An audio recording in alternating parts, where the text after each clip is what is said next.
la cual consta de 4 ponencias.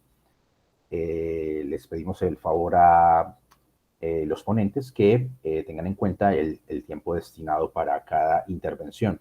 Quisiera también pedirles el favor de que, en vista de que hubo unos cambios en cuestiones técnicas, es decir, el enlace del Congreso cambió, entonces de que lo copien, porque en este mismo enlace pues vamos a continuar el Congreso el día de mañana, en el mismo horario.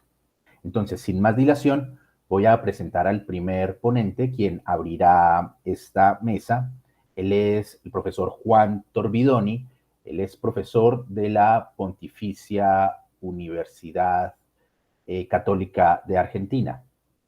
El profesor, por favor, el profesor Juan Torbidoni nos estará compartiendo una ponencia que es el producto de su trabajo investigativo en Bloomberg, y esta lleva, perdón,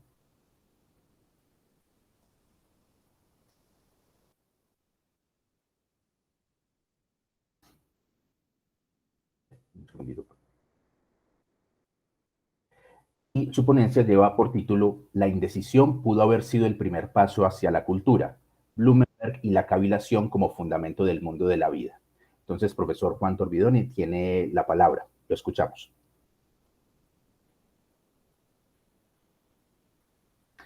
Y abrir el micrófono.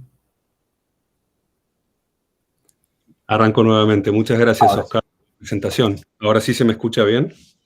Sí, correcto. Adelante. Bueno, perfecto. Entonces avanzo. Se me está viendo, ¿no? Y se me escucha. Bueno.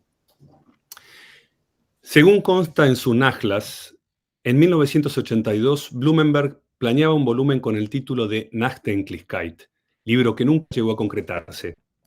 Entre las primeras anotaciones que se conservan en la carpeta de planificación para ese volumen, que el autor había pensado para la biblioteca Suhrkamp, aparece una cita de Michel de Montaigne: «Yo no enseño, yo narro». Uno de los 2 manojos de notas que contiene la carpeta consiste en textos breves que tratan sobre Sócrates y que comienzan con una nota que bien podría haber funcionado como título de la sección en cuestión: El arquetipo de la filosofía narrativa. La totalidad del volumen planificado, que, repito, iba a titularse Nachdenklichkeit, debía concluir con una pieza de título anónimo. Se trata del discurso de recepción del premio Sigmund Freud a la prosa científica de 1980 y que se publicó en el Neue Zürcher Zeitung. En él, Blumenberg explora la relación de tensión que existe entre el tiempo y la capacidad reflexiva. En su alocución apunta Blumenberg en una dirección teórica, pero deliberadamente antiacadémica, ya que postula una confrontación entre el conocimiento del mundo vida y la racionalidad científica. Se trata entonces de un ensayo programático que explicita el movimiento que Blumenberg había iniciado en 1974 con la publicación de La caída del protofilósofo, donde analizaba las sucesivas reinterpretaciones de una fábula esópica hasta convertirse en una anécdota. Nachdenklichkeit, que se podría traducir alternativamente por indecisión, cavilación, ensimismamiento, designa la demora, el desvío, la postergación de la respuesta en relación a la pregunta filosófica. En este gesto se expresa la libertad del sujeto ensimismado, en cuanto que el detenimiento en el acto de meditar supone la postergación de la praxis, el aplazamiento de la acción. Es en la brecha temporal que se abre entre la pregunta y la respuesta, es decir, en el distanciamiento del ser humano respecto de la inmediatez del vínculo estímulo-respuesta, inmediatez esta que caracteriza la vida orgánica, es este distanciamiento, digo, el que posibilita el surgimiento de la cultura. Efectivamente, dentro del ámbito de la vida, el único capaz de oponerse a aquella tendencia a la inmediatez es el ser humano. Blumenberg lo define, por lo tanto, como la criatura que vacila. Esta conducta, que podría verse como una falencia, genera, no obstante, un dilatado rango de actividades cuyo producto denominamos experiencia, Erfahrung. Aquel demorarse para constituir un hábito al punto de establecer una tradición de conducta sobre la cual se edifica la cultura, ya que ese demorarse nos enseñó a esperar, es decir, quedar a la expectativa de aquello que aún ha de suceder. Cito: «Correr el riesgo de la indecisión ante las alternativas de huir o atacar es renunciar a respuestas rápidas y a los caminos más cortos. Aunque no sea jamás detectable en ninguna excavación arqueológica, esta indecisión pudo haber sido el primer paso hacia la cultura. Fin de la cita. Para Blumenberg, la cavilación representa no solo una posición de resistencia ante la eficiencia y la normatividad del pensamiento regulado, sino el terreno que constituye la base del Lebenswelt, o mundo de la vida. La cultura, propone Blumenberg, se constituye también a partir de aquellas preguntas que no podemos responder, o que tal vez nos negamos a responder, de aquellos textos o historias que dejamos libres de interpretación, permitiendo de tal modo que los espacios de indagación permanezcan siempre abiertos. Puesto que la satisfacción que proviene del hecho de funcionar está ausente de la vacilación, Blumenberg conjetura que esta última, como diferimiento de la acción, pudo haberse convertido en una nueva forma de satisfacción o placer, y esta satisfacción podría haber tomado la forma de la libertad. Cito: la vida exige una dimensión de propósito, Zweckmäßigkeit, pero a sus favoritos les concede experimentar la libertad de todo propósito, Zweckfreiheit. Toda cultura surge a partir de este don. Fin de la cita. De tal modo, toda pequeña liberación de propósitos prácticos, como la que se realiza en la decoración de un utensilio o la ornamentación de un accesorio de vestimenta, constituye una victoria sobre la necesidad vital. Blumenberg señala que el uso lingüístico ha degradado los términos relativos a la cavilación, ya que no solo este concepto, sino términos aledaños como el de contemplación, han quedado reducidos a una instancia anterior a la consecución de una meta o la superación de un obstáculo. A la cavilación, los pensadores contemporáneos oponen el gozo de la decisión o determinación. Es por eso que Blumenberg contrapone pensar, denken, e incluso el pensar sobre el pensar, denken über denken, al cavilar meditativo, nachdenken, que en sentido literal implicaría un volver a recorrer el camino del pensar. Tanto el acto de pensar como el de pensar sobre el pensar revisten utilidad o competencia en un determinado campo de acción. El cavilar, en cambio, no es pasible de ser apropiado por ninguna profesión o disciplina. El pensamiento, argumenta Blumenberg, consiste precisamente en establecer la conexión más corta, más eficiente entre dos puntos. Cito: entre un problema y su solución, entre una necesidad y su satisfacción, entre varios intereses y sus consensos. Fin de cita. A esto se opone tajantemente la práctica de la digresión. Para Blumenberg, la cavilación es una experiencia de libertad, especialmente de libertad de digresión. El rango de las reacciones del público ante el sujeto que se entrega a la digresión va del humor a la exasperación. Ambas respuestas, a pesar de ser opuestas, comparten el hecho de no tomar en serio a quien elige desviar el curso de su pensamiento para replegarse del terreno del razonamiento ordenado. De nuevo, el problema, señala Blumenberg, es que el excursus exige un grado de libertad que rompe el lazo de la funcionalidad y por lo tanto no puede ser tolerado en el discurso del pensamiento racional. En una formulación que recuerda las reflexiones de Theodor Adorno sobre el ensayo como forma, Blumenberg observa que, cito: en la cavilación se puede hacer que esto pase por esto otro, se puede aflojar las estrictas riendas de control y no aplicar ninguna medida a las cuestiones de importancia. El contraste entre estas estrategias y la filosofía concebida como disciplinamiento de tales cuestiones, la oposición, entre estos dos modos de acercamiento cognitivo, no podría ser mayor. En casos extremos, la filosofía metódica que sigue el pensamiento regulado suprime incluso las cuestiones que no son susceptibles de ser abordadas por medios confiables. En este punto se pregunta a Blumenberg, o más bien le pregunta de manera provocadora a su audiencia, especialmente a científicos y filósofos, los interroga sobre la figura de Sócrates. ¿Era este acaso un pensador en el sentido estricto que lo concibe el pensar regulado y la filosofía disciplinada? El pensador ateniense le permite al filósofo de Lübeck delinear un modelo de regreso hacia el terreno de la cavilación, terreno originario del cual el pensamiento salió, pero al cual debe siempre retornar. En este campo coloca también Blumenberg a Diógenes, a Kierkegaard y a Nietzsche, como filósofos que no adhieren a las reglas del pensamiento normado y que en cambio incursionan repetidamente en el campo de la cavilación, al que Blumenberg considera la base del mundo de la vida. Es precisamente de este terreno que la filosofía toma su fuerza y desde donde resiste a los embates del pragmatismo, que ha buscado siempre suprimirla. En otras palabras, sin llegar a ser exactamente cavilación, la filosofía tiene en ella su origen y se pone constantemente a su servicio. Pero es específicamente Sócrates el significante que funciona en el discurso de Blumenberg como nexo causal entre la teorización sobre la cavilación y la recuperación de la fábula como género discursivo. No es un detalle que retrate a Sócrates en su confinamiento, enfrentado a la muerte, es decir, en esa instancia crítica en que el sujeto echa mano de sus valores fundamentales, valores que al mismo tiempo lo remiten al comienzo de su propia vida. Es en su prisión que el filósofo griego acude a las fábulas de Esopo, que eran familiares a los griegos desde la temprana infancia. El primer rasgo que Blumenberg destaca de la fábula es su simplicidad, y junto a la simplicidad su brevedad. Blumenberg pareciera indicar que estos dos rasgos colocan al género de la fábula en el ámbito de la pobreza, pero es importante destacar que llama a la simplicidad de la fábula astuta o artificiosa.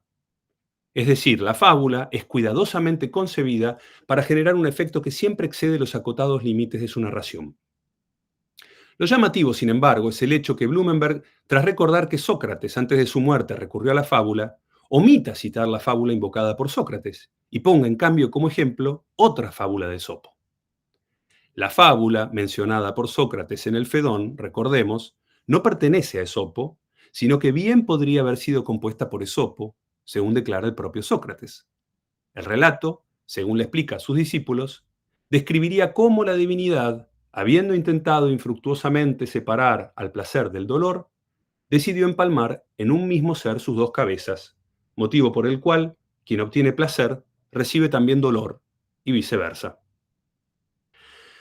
Ahora bien, la fábula que elige poner como ejemplo en su discurso Blumenberg se aleja de este modelo monstruoso de una criatura bicéfala, y al mismo tiempo podríamos decir que rehumaniza la posición del sujeto humano ante la muerte, distanciándose entonces de la compostura y la imperturbabilidad socráticas, rasgos sobre los cuales construye Platón la figura del héroe filosófico. Blumenberg ejemplifica la eficacia de la fábula citando el siguiente relato esópico. Cito: un anciano que había recorrido un largo camino con un manojo de leña se sintió tan cansado que lo arrojó al suelo e invocó a la muerte. La muerte acudió de inmediato y le preguntó qué quería. El anciano respondió: ayúdame a cargar la leña sobre mi espalda nuevamente. A Blumenberg le interesa la brevedad de la historia y su capacidad de hacer surgir la cavilación en quien se entrega a su lectura. Sin embargo, agrega, las fábulas esópicas nos llegan siempre con una moraleja, como si se tratase de un agregado, algo que se yuxtapone desde afuera, ¿no? Si la fábula es mitos, la moraleja es epimitía. En la fábula del anciano y la muerte, la pobre moraleja reza: toda persona es amante de la vida, aun cuando las cosas le estén yendo mal. Y es aquí donde Blumenberg señala la inadecuación, podríamos agregar la desproporción que existe en la fábula entre la efectividad de la historia del anciano y la muerte y lo decepcionante de la moraleja. Blumenberg plasma este desajuste en el concepto de incomprensión, Unverstand. Todo en la fábula, sin embargo, invita a la cavilación. En primer lugar, la historia misma, sin la moraleja, nos deja meditativos, ensimismados, ocupados en intentar comprender su sentido inagotable. En segundo lugar, también hay cierto aspecto performativo de la cavilación que produce la historia de la fábula en nosotros, ya que eso que la cavilación que experimentamos puede entenderse como reflejo o un eco de la propia cavilación del anciano ante la muerte. Cavilación que no se hace explícita en la historia, pero que podemos inferir precisamente a partir de nuestra propia cavilación. Es decir, el anciano no es un pensador, pero recurre al diferimiento cuando la muerte se presenta. Diferimiento o suspensión que constituye precisamente el modelo fundamental del acto de cavilar, que dice Blumenberg es posponer. Por último, al leer la moraleja y captar su inadecuación, su insuficiencia, podemos sentirnos nosotros mismos inclinados a deducir cuál debería ser la verdadera moraleja. Y ante la imposibilidad de hallarla, puesto que es imposible encontrar una moraleja que dé razón de todas las capas de sentido que encierra esta historia, ante esa imposibilidad, digo, quedemos sumidos en la cavilación generada por este impedimento. Pero volviendo al segundo punto, es decir, a la actitud del protagonista en la fábula, debemos detenernos en el hecho de que el anciano recurre a la cavilación, representada en la decisión de postergar, o al menos demorar, el acarreo de su persona por parte de la muerte. Blumenberg resalta la falta de información ante la que nos encontramos, respecto del modo en que el anciano cambia de idea y especialmente respecto del motor por el cual toma esa decisión. Cito: La fábula no dice nada sobre lo que pasó a través de la cabeza del anciano. No sabemos qué fue lo que lo hizo rogarle a la muerte que lo ayudara a seguir cargando la leña, como si su llamado a la muerte hubiera sido para tal propósito.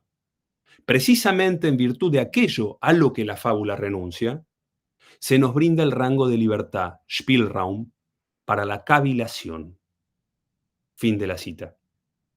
Al llamar a esa libertad espacio de juego, Spielraum, Blumenberg remite a su audiencia a una instancia primigenia, a ese ámbito infantil que, él mismo sugiere, es el más propicio para la narración de fábulas, por ser un estado anterior al pensar regulado de la vida adulta.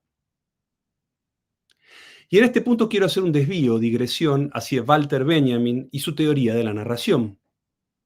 En su ensayo, El narrador, de Herzeler, Benjamin delinea una idea muy similar a la del autor de la metaforología. Benjamin, es sabido, cita un episodio relatado por Heródoto en que el rey egipcio Psamenito, al ser derrotado y tomado preso por el persa Cambises, mantiene silencio y compostura al ver marchar a su hija como prisionera o a su hijo hacia la ejecución.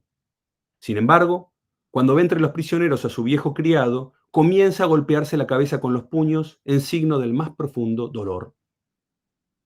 Ante este hecho inexplicable se han ofrecido una multitud de interpretaciones, entre las cuales Benjamin cita la de Montaigne, según la cual, estando el rey egipcio ya saturado de pena, bastó una gota para desbordar el vaso de su dolor. Sin embargo, destaca Benjamin, cito, Heródoto no explica nada. Su informe es absolutamente seco. Por ello, esta historia aún está en condiciones de provocar sorpresa y cavilación, Nachdenken.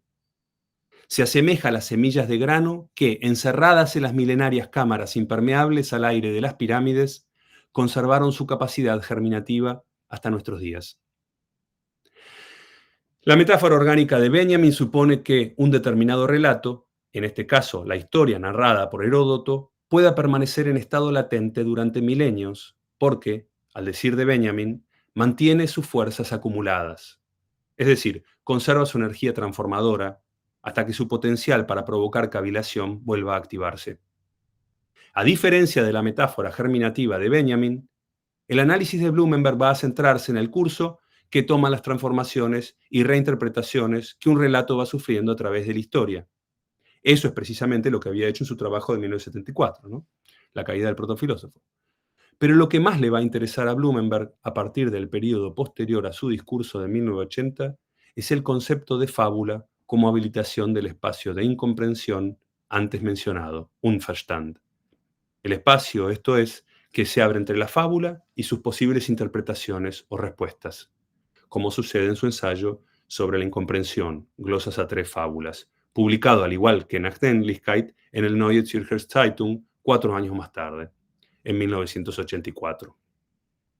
Bueno, yo voy a dejar acá porque sé que estamos muy cortos de tiempo, ¿sí? Pero es esta línea del pensamiento tardío en Blumenberg que quería traer especialmente en el contexto de la idea de una filosofía que regresa al modo narrativo. Y tengo que decir que quedé muy sorprendido y muy impresionado con la ponencia de Josefa, porque me preguntaba cómo podría entrar en juego esto, que sería interesante después pensarlo, me interesa mucho, muy estimulante, en qué sentido se podría contraponer cavilación a esta idea del aburrimiento como algo productivo, ¿no? Porque, como muy bien explicaste, Josefa, la idea es que el aburrimiento produce una funcionalidad y la cavilación es una renuncia a toda funcionalidad. Así que me parece fascinante poder poner en diálogo estos dos conceptos. Bueno, gracias a todos por la atención y no dije al principio, muchas gracias, Enver, porque estamos un poco apurados, Josefa, y a toda la sociedad Blumenberg por la invitación y a ustedes por el interés.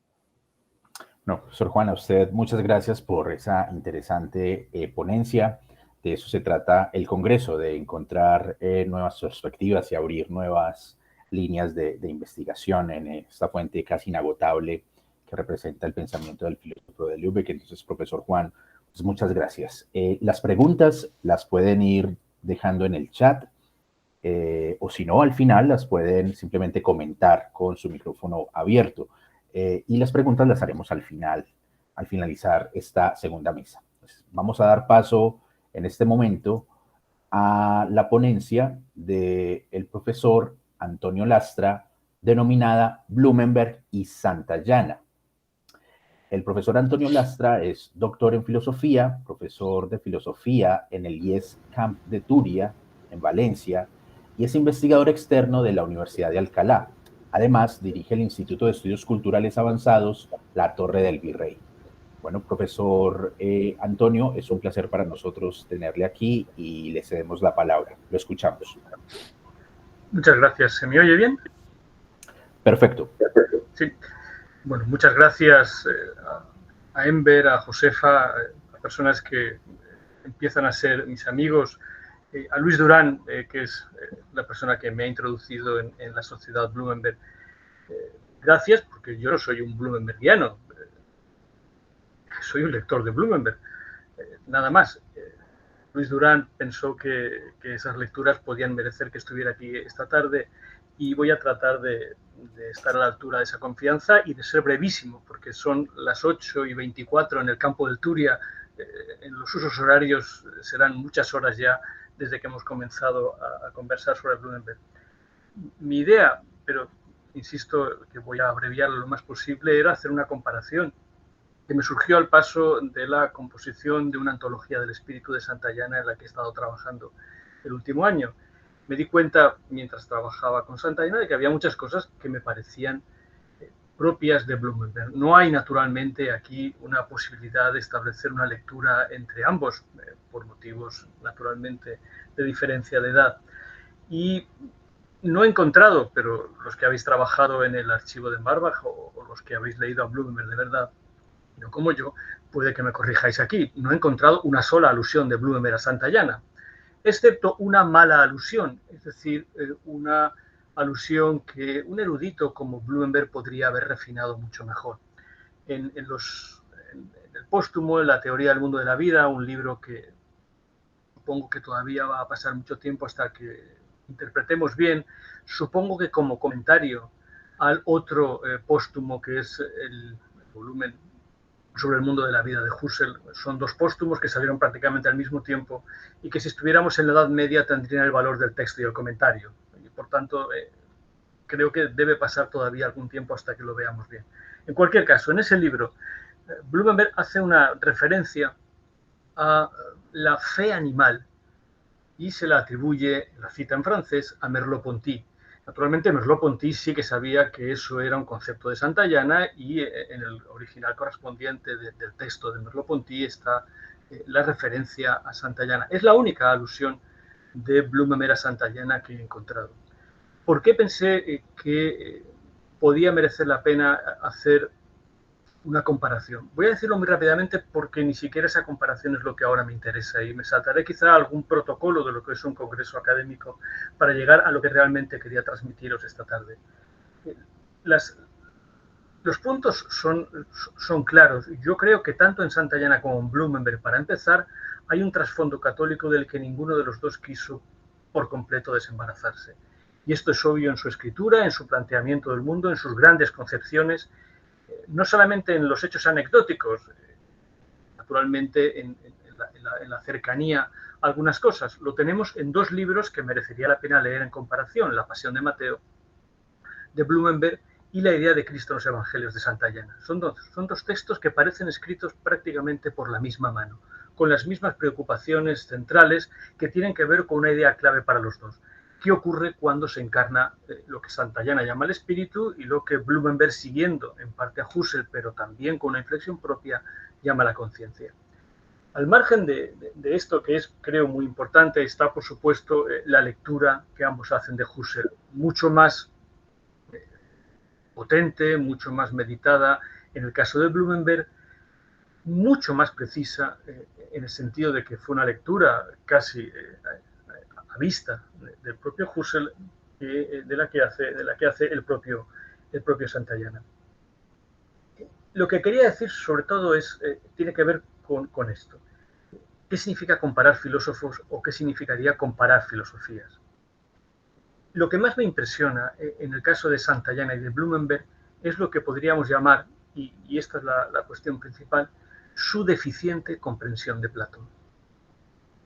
Esto en Santayana tiene explicaciones, pero no es un congreso sobre Santayana. En el caso de Bloomberg tiene que ver con algo que no deja de llamarme la atención conforme más compruebo los textos. A Blumenberg le debo una intuición, yo creo que capital para entender buena parte de nuestra manera de leer los textos filosóficos. Y terminaré seguramente con esta expresión, leer los textos filosóficos y lo que ocurre después de leer. Blumenberg insiste en que Kant no leyó nunca a Platón. No leyó nunca directamente a Platón. Este es un dato que en una de esas inmensas erudiciones de Blumenberg no puede pasar inadvertido. Es un dato de la mayor importancia para cualquiera que quiera entender qué es lo que se hace cuando se hace filosofía, cuando hacemos filosofía leyendo. Luego iré al si podemos hacer filosofía de otra manera, pero buena parte de nuestra vida filosófica consiste en leer determinados textos. Que Kant no leyera nunca a Platón me parece un dato de la mayor importancia, porque Kant efectivamente leyó un manual de historia de la filosofía, el manual de Brücker, la historia crítica de la filosofía, de donde sacó todo lo que dice sobre Platón, sin contrastarlo, entre otras cosas porque no tenía dónde hacerlo realmente, puesto que no había a su disposición una buena edición de Platón. Esto tardará en llegar con un discípulo de Kant precisamente, y buena parte de los problemas de la edición de Schleiermacher tienen que ver con lo que pasa con Kant, y tiene que ver con el hecho de que Kant crea y está como una especie de corazón de la crítica de la razón pura en el momento en el que dice que cree que puede entender a Platón mejor de lo que Platón se entendió a sí mismo. Todos mis problemas con la filosofía moderna tienen que ver con esa página de Kant. Ni de lejos estoy en condiciones de pensar que haya un solo pensador que esté en condiciones de entender a Platón mejor de lo que Platón se entendió a sí mismo. Esta deficiente comprensión de Platón es mucho más acentuada en Husserl y en general es algo que me lleva al planteamiento real de lo que en el fondo me preocupa. ¿Qué es lo que hacemos realmente cuando hacemos filosofía? No censuro los modos de un congreso académico, no censuro los modos de los artículos académicos, no censuro las evaluaciones, no censuro la institución académica, no censuro nada de todo esto. En lo que procuro participar siempre de la manera más discreta posible, porque no estoy seguro de que cuando hagamos estas cosas estemos haciendo realmente filosofía. Podemos estar haciendo erudición filosófica, podemos estar demostrando cuánto hemos leído o hasta dónde hemos llegado en nuestras investigaciones, pero eso no significa que estemos haciendo filosofía. La cuestión de cuándo estamos haciendo filosofía probablemente tiene que ver, tratándose de Blumenberg, con lo siguiente. La pregunta más importante de Blumenberg, a mi juicio, es esta. ¿Qué es lo que queríamos saber? No qué es lo que sabemos, sino qué es lo que queríamos saber cuando empezamos a saber. Ese es el hilo conductor, yo creo haber encontrado en Blumenberg. Porque el resultado, o lo que hay detrás de esa pregunta, es tal vez no habríamos preferido no saberlo. Pero si la pregunta es esta, ¿qué es lo que queríamos saber? Nosotros la podemos transformar de otra manera. ¿Qué es lo que realmente sabemos? Y eso quiere decir qué es lo que sabemos después de haber leído a los filósofos.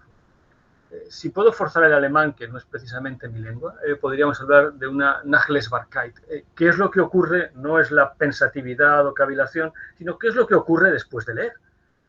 ¿A dónde nos lleva haber leído a un filósofo como Blumenberg?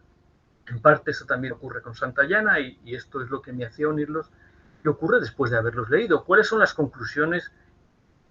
Lo diré en los términos husserlianos, en los que ahora que Steinbock vuelve a estar de moda por la traducción de Mundo Familiar y Mundo Ajeno, que ha devuelto el problema de la generatividad a los estudios sobre Husserl, y ha sido la conferencia del profesor Villacañas. Realmente, ¿cómo vamos a vivir después de haber leído algo que en el fondo nos obliga a pensar si era eso lo que queríamos saber? Naturalmente, esta es una pregunta socrática. La pregunta ¿cómo he de vivir? Es la pregunta central del proyecto filosófico platónico, que es la República. Pero no se puede plantear bien esta pregunta, y mucho menos responderla. Por tanto, es difícil de saber si estamos viviendo realmente una vida filosófica si nuestra comprensión del proyecto platónico, como creo que ocurre, es deficiente. Por tanto, el problema del platonismo, el problema de saber realmente qué es lo que ha sido Platón, es realmente un problema acuciante. Toda la teoría del mundo de la vida se basa en, voy a decirlo en términos blumenbergianos y husserlianos, se basa en el malentendido de hasta qué punto el mundo de la vida es la caverna Platón. También podríamos decir en el malentendido de saber si el mundo de la vida y la caverna platónica son el paraíso bíblico, que sería la otra contraparte de lo que constituye lo que Husserl llamaba realmente la cultura europea, que no es solo lo que ocurre en Grecia, sino también lo que ocurre con el contrapunto bíblico. Supongo que el profesor Torregroza, cuando hable de Voegelin, se referirá a algunas cuestiones que están a la base de la lectura de Voegelin, de Blumenberg, en conexión con la correspondencia con Leo Strauss. Esto es probablemente un capítulo que necesitamos saber. Pero ya que he mencionado a Leo Strauss, es obvio que volver a Platón, no con la idea de que lo vamos a entender mejor de lo que él se entendió a sí mismo, sino de que estamos dispuestos a aprender realmente qué es lo que Platón dijo cuando estableció en la República, en el Fedón que ha mencionado el profesor Torbidoni y en otros proyectos, el modo de ser filosófico, lo entendamos no como una gran contribución a una teoría, sino en el fondo como una forma de vida filosófica. Santayana al respecto lo hizo de una manera ejemplar.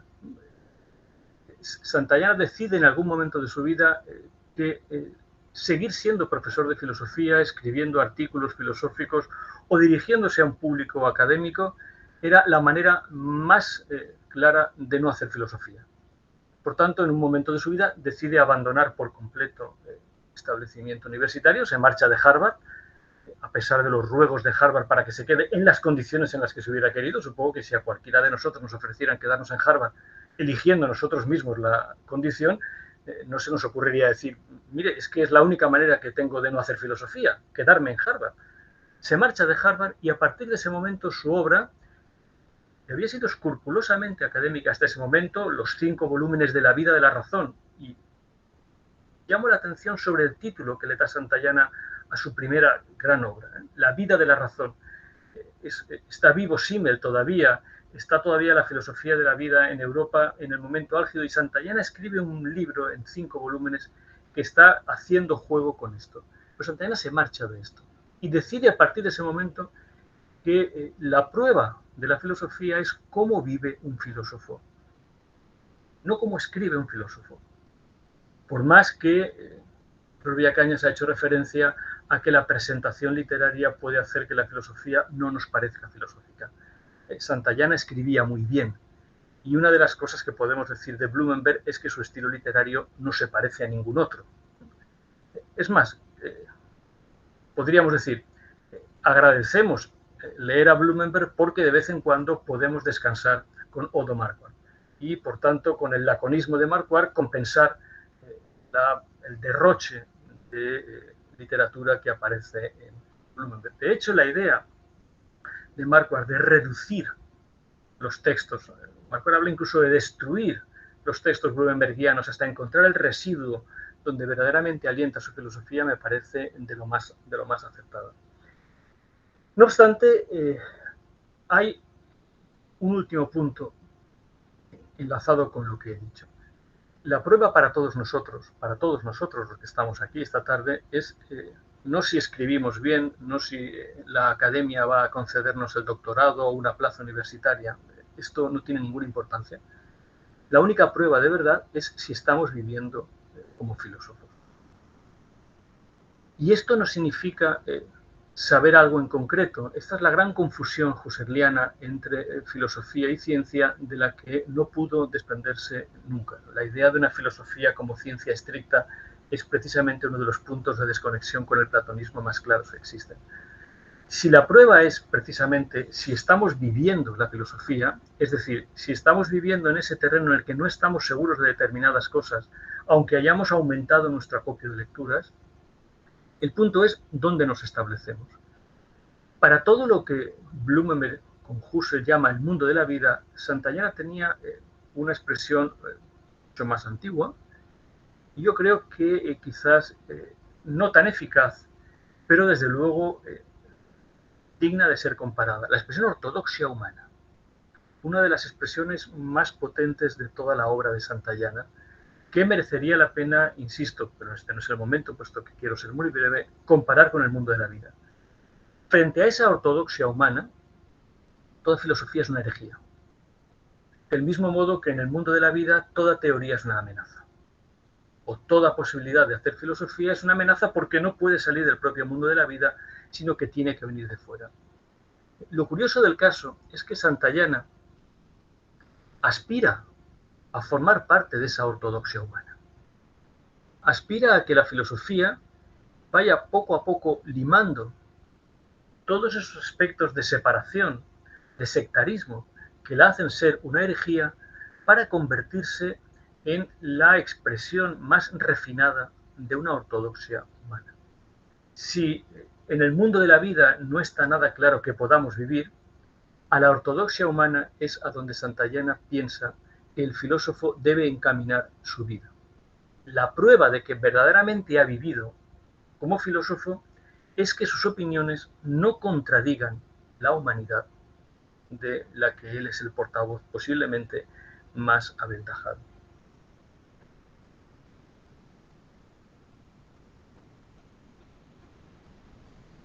¿Cuál es el resultado de esto? ¿Cuál es el punto en el que naturalmente hay un trabajo extraordinario, que es el que todos estamos llevando a cabo, fundamentalmente los que estáis aquí, de delimitar todo el corpus de Blumenberg? Y seguramente muchas de las cosas que vamos a decir en los próximos años serán provisionales hasta que las 30.000 páginas del legado póstumo se aclaren, se descifren, se publiquen, se estudien y se haga el corpus definitivo de la obra de Blumenberg, muy parecido a lo que pasa con Husserl, hasta que no se descifren las 40.000 páginas de Lovaina. Pero en el supuesto de que eso se haga alguna vez, el punto seguirá siendo el mismo. ¿En qué ha contribuido Blumenberg a que cualquiera de nosotros se toma el esfuerzo de leer las miles de páginas de Blumenberg, un esfuerzo que compensa por sí solo, naturalmente, está en condiciones de decir que puede vivir una vida filosófica? Y si el propio Blumenberg está en condiciones de decirnos que esa vida filosófica es posible. O si su pregunta central, la pregunta que he dicho que recorre toda su obra, ¿era esto lo que queríamos saber? ¿Qué es lo que queríamos saber? Si esa pregunta es una desautorización en toda regla para cualquier posibilidad de vida filosófica. Yo creo, y seguramente muchas páginas de Blumenberg tendrán que corregirme al respecto conforme se vayan conociendo, que Blumenberg al final descreyó de la posibilidad de una vida filosófica y que de una manera muy sutil, muy elegante, propició una vuelta a los mundos de la vida, a las instituciones, como quiera que utilice la palabra, puesto que efectivamente vivir filosóficamente era quedarse, como diría Santayana, que era muy feliz en este aspecto, quedarse a la intemperie. Hay en Blumenberg una especie de reticencia a quedarse a esa intemperie exterior al mundo de la vida donde está la teoría. Creo, y este sería el punto en el que me pondría, que posiblemente Blumenberg sea el último gran pensador de la filosofía tradicional, continental, como la queramos llamar, pero esta incapacidad para haberse hecho cargo realmente de lo que supone Platón o de lo que supone Sócrates, que es salir de la caverna, enfrentarse a la intemperie y volver a la caverna, llevando la intemperie consigo, es lo que va a promover las mayores dificultades. Dicho todo esto, la obra de Blumenberg es infinitamente útil para muchísimos aspectos de la vida, pero serán parciales. Y lo seguirán siendo mientras no nos ayuden a responder a la pregunta que a nosotros, como decía Husserl, nosotros, los filósofos, puesto que hay muchas otras personas, pero la mayor parte de las personas no va a leer a Blumenberg, naturalmente, pero los que leen a Blumenberg tienen que preguntarse si esa inmensa lectura, ese inmenso esfuerzo que requiere su lectura, va a ayudarnos a vivir lo que supongo que era el propósito anterior a la lectura de Blumenberg, vivir una vida filosófica. He dicho que iba a ser breve, son casi las 9 menos cuarto, esto es lo que quería transmitiros. Muchísimas gracias por haberme acogido esta tarde. Profesor Antonio Lastra, muchas gracias a usted por la ponencia, muy sugerente, muy provocadora también, nos deja interrogantes que sin duda van a propiciar un diálogo amplio. Me gustó mucho y espero que podamos continuar en esta discusión de nuevo. Muchas gracias. A usted. Recuerden que las preguntas las pueden dejar en el chat o si quieren hacerlo a micrófono abierto al finalizar esta mesa. Vamos a dar paso en este momento a la conferencia del profesor Enver Torregrosa titulada Blumenberg, Wegelin y la recidiva gnóstica, el profesor Enver Torregrosa es profesor del Departamento de Filosofía y Sociedad de la Universidad Complutense de Madrid y actualmente es el presidente de la Sociedad Hispanoamericana Bloomberg.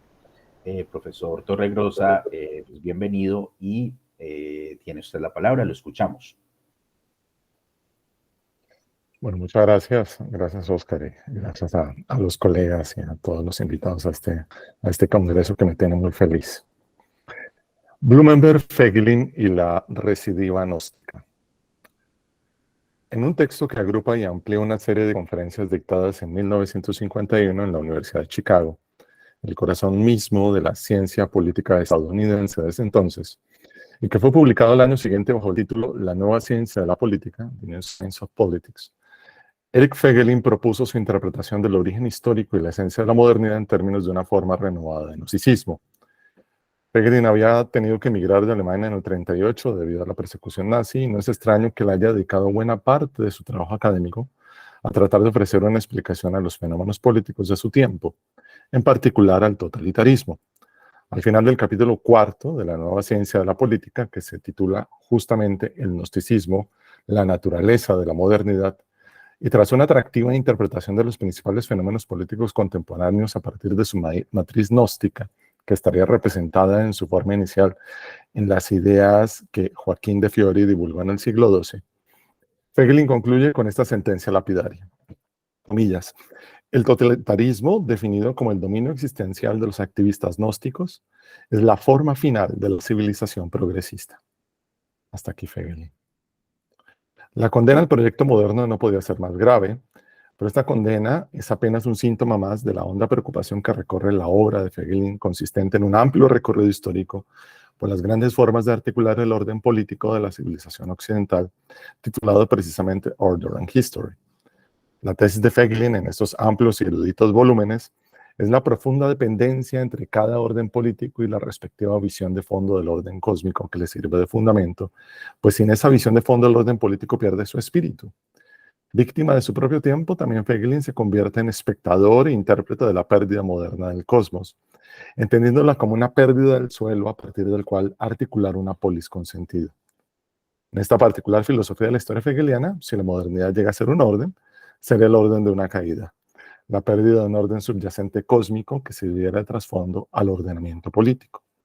Sin embargo, la situación de Feiglin no puede eludir la paradoja, pues no se sabe si es la modernidad la que es gnóstica o es más bien su intérprete, que podría representar un intelectual gnóstico que quiera anunciarnos el conocimiento, la nueva ciencia de la política, que nos liberará de las garras de ese malvado demiurgo moderno llamado progreso. Pero lo que propone Feiglin no es ninguna novedad. Para numerosos autores críticos de la modernidad, el gnosticismo es una categoría indispensable para formular la problemática fundamental de la época que critican. El hecho de que el gnosticismo haya sido no solo en Eric Feiglin, sino también en pensadores como Hans Jonas, Jacob Taubes, Karl Levitt, Hans Urs von Balthasar, Nicolás Gómez Dávila y el mismo Hans Blumenberg, un asunto central, un tópico fundamental en el debate sobre el valor de la modernidad, revela el profundo rendimiento del mito gnóstico en la tarea de comprensión de toda la época. Tal rendimiento se revela no solo en su uso como categoría eficaz para caracterizar la hipotética sustancia de la modernidad, sino también como dispositivo dinámico en el que se sustentan las distintas formas de proceder de tales señalamientos. En textos 1, el filósofo bogotano Nicolás Gómez Dávila afirma, por ejemplo, que, comillas, la moderna religión democrática se plasma cuando el dualismo bogomilo y cátaro se combina y fusiona con el mesianismo apocalíptico. Cierra comillas. Gómez Dávila no considera por ello que la modernidad sea simplemente una reactivación del gnosticismo, como si lo hace Feiglin. La crítica del filósofo bogotano no solo está dirigida a atacar puntualmente el credo de lo que él llama la religión democrática, la religión antropoteísta dominante en la modernidad, sino que es mucho más aguda y sutil que la de Feiglin, ya que para Gómez Dávila el antropoteísmo de la modernidad no es el mismo tipo de antropoteísmo de las sectas órficas y gnósticas medievales. Mientras que las cosmogonías órficas y las sectas gnósticas son antropoteísmos dualistas, retrospectivos y sombríos, que hablan del ser humano como luz cautiva, la modernidad se sustenta en un antropoteísmo monista, futurista y jubiloso, esto es en la doctrina de una teogonía del hombre Dios. La virulencia con la que Eric Feigelin cuestiona el proyecto de la Edad Moderna apela al efecto dramático que genera desnudar los arcana de la modernidad en los oscuros resortes de una herejía. Con este recurso retórico lo que se destaca es la oscuridad del teatro de la modernidad como el sistema de una caída, como un orden decadente e ilusorio del que nos deberíamos deshacer de algún modo, liberándonos de las cadenas de su malvado demiurgo, que es el hombre mismo. Feigelin no escatima adjetivos para calificar ese orden de la decadencia que sería la civilización occidental cuando lo describe como un progresivo asesinato gnóstico, entre comillas, del espíritu. Su reclamo parece ser el de un gnóstico desesperado en la cárcel de la modernidad. Eso es lo que dice Feigelin. La muerte del espíritu es el precio del progreso. Nietzsche reveló este misterio del apocalipsis occidental cuando anunció que Dios había muerto y que había sido asesinado. Los hombres que sacrifican a Dios, a la civilización, cometen constantemente el asesinato gnóstico. Cuanto mayor es la vehemencia con que las energías humanas se vuelcan a la gran empresa de la salvación a través de la acción inmanente, más se apartan de la vida del espíritu de los seres humanos que acometen esa empresa. Dado que la vida del espíritu es la fuente del orden en el hombre y en la sociedad, el éxito de una civilización gnóstica es la causa de su declinación. Hasta aquí Feigelin. Su tesis doctoral, Escatología Occidental, publicada en el 47, Jacob Taubes estableció el punto de conexión entre modernidad y gnosticismo en la identidad estructural que encontró entre el mito gnóstico y la filosofía especulativa de la historia, en particular la hegeliana, aplicando al revés el procedimiento utilizado por Ferdinand Christian Baur en 1835 al proponer una interpretación del gnosticismo desde la filosofía de la religión hegeliana. Por lo que no queda claro qué es lo que ilumina qué. Taubes creía que el trabajo de Baur sobre Schelling, Schleiermacher y Hegel puso el estudio de la gnosis de la antigüedad tardía al servicio de una definición del presente, de forma análoga a como lo reconoce Hans Jonas un siglo después cuando afirma que en su tesis sobre el gnosticismo, basada en el pensamiento de Heidegger, y donde intentó, en sus propias palabras, una interpretación filosófica de un fenómeno histórico, terminó siendo también una explicación de la filosofía existencial de Heidegger desde el gnosticismo. Precisamente por esto conviene evitar suponer una identidad sustancial entre el gnosticismo antiguo y el proyecto de la modernidad. Para Taubes, tal identidad no está en duda y permitiría explicar la lógica interna de buena parte del pensamiento político del mundo moderno. Si bien Taubes toma prestadas algunas ideas del texto anterior de Karl Levitt de Hegel a Nietzsche, su intención es distinta a la de este en la medida en que no procura denunciar el trasfondo escatológico de la filosofía de la historia moderna para poderla desprender por fin de tales presupuestos, sino que Taubes procura reivindicar una comprensión sacralizada del drama político histórico occidental. Pareciera, sin embargo, que en ambos, más allá de las diferencias, existe la necesidad de retrotraer hasta una profunda experiencia religiosa del tiempo el desaforado impulso revolucionario moderno, en particular el comunista, que en la filosofía estaría representado por Karl Marx, por lo que tanto Levi como Taubes insisten en que un punto de quiebre significativo que desata esta transformación histórica llamada modernidad es Joaquín de Fiore. Recurriendo al concepto de eidos de la historia, formulado por Hans Ur von Balthasar en su Teología de la Historia, Feigelin describe el proceso de secularización que habría dado origen al gnosticismo moderno en términos de una falacia, la de ascribirle a la historia un eidos como resultado de la hipóstasis inmanentista del eschaton. De forma análoga a lo que ocurre en la argumentación de Levitt, la acusación que se formula aquí a la concepción moderna de la historia del idealismo y del materialismo alemanes se asienta tanto en premisas teológicas cristianas como en otra conciencia moderna de la historia, aquella que tiene el mismo Feigelin. Feigelin no solo nos da a entender que la inmanentización del eschaton es un abuso al llamarla al mismo tiempo secularización y falacia teórica, sino que argumenta su carácter falaz en la premisa de que la historia como un todo no es objeto de la experiencia, ya que el curso de la historia se extiende al futuro desconocido. Feigelin está en lo correcto al afirmar que la certeza absoluta sobre lo que ha de ocurrir en el futuro es enemiga de la historia y lógicamente incompatible con ella. Pero el desconocimiento del futuro, como todo desconocimiento, provoca inseguridad, impulsando la necesidad de compensarlo mediante algún artilugio. En la modernidad, algunos de esos artilugios han adoptado la forma de concepciones finalistas de la historia, en las que se ha terminado por absolutizar algún aspecto parcial de las posibilidades de la finitud humana, convirtiendo tal aspecto limitado, arbitrariamente escogido, en una supuesta meta ineludible frente a la cual todo presente es simplemente un medio. Pero tales variaciones de la autocomprensión histórica moderna resultan ser en sus excesos claramente de la autoafirmación humana que anulan sus posibilidades finitas.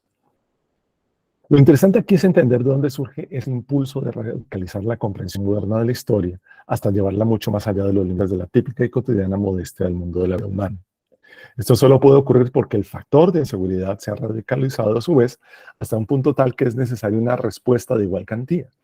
Feigelin también se pregunta de dónde surge ese impulso desbocado, estableciendo allí el origen del gnosticismo de la modernidad. Feigelin ve en la debilidad de la fe cristiana la fuente de inseguridad que habría desencadenado la búsqueda de un punto de apoyo más fuerte y que la modernidad solo habría encontrado en las brasas aún ardientes de la gnosis. Pero en la inseguridad buscada por Feigelin puede buscarse en otra parte, por ejemplo, y paradójicamente, en la profunda seguridad con que se señaló en el marco teológico de la Edad Media tardía la tesis nominalista de la absoluta omnipotencia divina, pues esta tesis abre la puerta, como ha afirmado Blumenberg, a una radical inseguridad en la que se sostendría el orden creado, haciendo difícil la existencia. Invirtiendo los términos del esquema explicativo de Feigelin, Blumenberg propone que la modernidad no es sustancialmente gnóstica, sino una superación funcional del gnosticismo.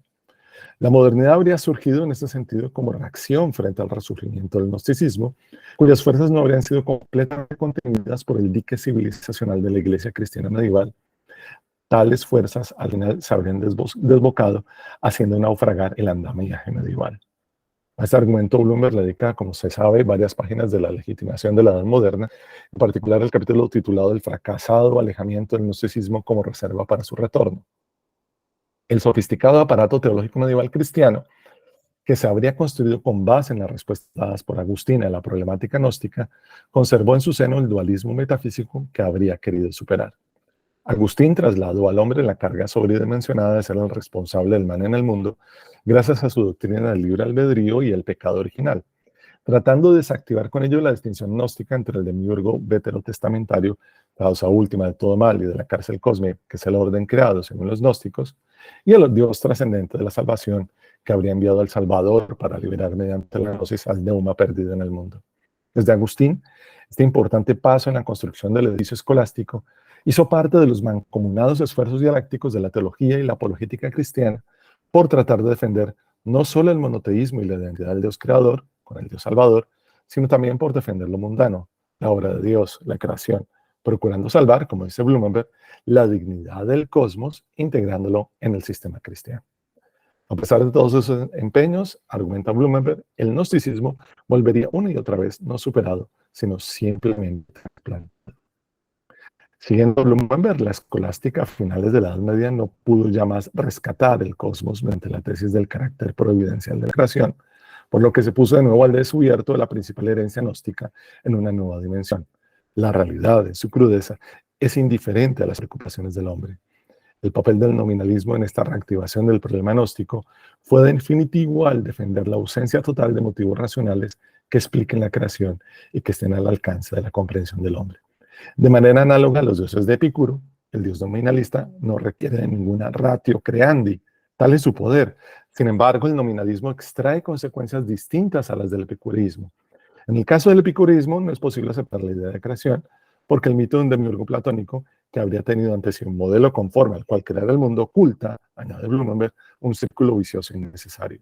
El nominalismo, en cambio, extrae la conclusión de la radicalidad de una voluntad divina infundada que todo lo funda, a partir de la ausencia de un modelo previo, la negación del realismo de los conceptos y de la ausencia de ratio para la creación. De lo anterior se concluye que la doctrina nominalista sobre los conceptos y su concomitante teología de la omnipotencia divina causa una reactivación del gnosticismo, ya que es una radicalización de la tesis de la creatio ex nihilo, con la que el orden del mundo deja de ser comprensible racionalmente en su sentido último para la razón humana, que solo puede hacerse una idea del cosmos a posteriori, dejando todo el espacio de la justificación del cosmos y su concomitante valoración a un acto de fe en la voluntad de una voluntad divina absoluta, que se reserva también el derecho de aceptar esa fe. Con lo que se demuestra que el aparato teológico del cristianismo es eficaz para superar los efectos ad hominem del gnosticismo antiguo. En este nuevo escenario, y completamente desentendida lo que ha de suceder, al hombre la realidad no responde ni siquiera por su bienestar, si él no se apresta a conseguirlo. Cuando el absolutismo teórico nominalista radicalizó la impotencia del ser humano, decisiones de su propia existencia, dejándolo abandonado en el sinsentido, se hizo patente como la absoluta indiferencia de un universo material es la inevitable contrapartida de un Dios así. Miren lo que dice Blumenberg. El gnosticismo, dice Blumenberg, habría agudizado el problema de la calidad del mundo respecto al hombre y suministrado, mediante la oposición que iban a hacer de la patrística y el pensamiento medieval, el condicionamiento necesario para la elaboración de una cosmodicea como teodicea. La Edad Moderna intentó acabar con ese condicionamiento al fundamentar su antropodicea sobre la falta de consideración que el mundo tiene con el hombre, sobre su desorden inhumano. Ahora, la responsabilidad del hombre no puede ser por una culpa del pasado, sino por lo que será el estado del mundo en el futuro, sobre todo lo que él puede hacer dentro de ese universo indiferente para hacerse su mundo propio. Si seguimos a Blumenberg, al morir la Edad Media, la autoafirmación del hombre se convierte en una tarea que si él no realiza, nadie la ha de realizar por él. Tras la pérdida del orden, se activa la autodeterminación demiúrgica. Por supuesto que existe una relación entre autoafirmación y autoconservación, así no se identifiquen. La nueva relación pragmática que da a cultivar el hombre con su relación en el universo, producto de la pérdida de confianza en su carácter providencial, habría obligado a transformar nuestra conciencia con respecto al valor y el lugar de los esfuerzos de autoconservación. La idea del animal, en su caracterización meramente biológica, está determinado por sus carencias, obligándolo a un continuo aprestamiento técnico que le permita, como sucedáneo, compensar su debilidad comparativa frente a otros seres vivos, o por lo menos asegurar su relativa conservación. Sin duda se ha convertido en un paradigma de la autocomprensión humana de la modernidad, justamente por la necesidad que ha encontrado el ser humano en la modernidad de darse a sí mismo un lugar en el mundo, también de darse un mundo en el que él tenga algún lugar. Semejante autocomprensión moderna del ser humano se ha proyectado en nuestra época hasta el pasado más remoto del ser humano, convirtiéndose en el índice de la antropogénesis, de la aparición del humano sobre la Tierra. Pero incluso dentro de ese paradigma, no habría por qué considerar la modernidad como simplemente una acentuación del progreso técnico que la humanidad habría estado cultivando desde hace cientos de miles de años. Si seguimos a Blumenberg, la aceleración moderna del progreso, el incremento de prestaciones técnicas, también lo podríamos entender como una nueva cualidad de la conciencia humana, dice, por la que el hombre reflexiona sobre las carencias de la naturaleza, viéndolas como un acicate de su propio comportamiento.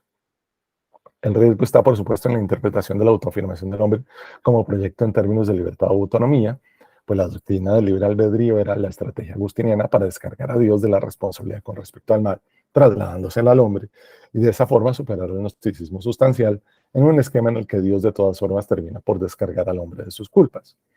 Pero al distanciarse del Dios absoluto, que es suyo en tanto que Deus absconditus ya ha desaparecido de las evidencias de este mundo, convirtiéndose en una realidad inconmensurable con el hombre pierde a su vez el dispositivo liberador de la sobrecarga representado en el libre albedrío.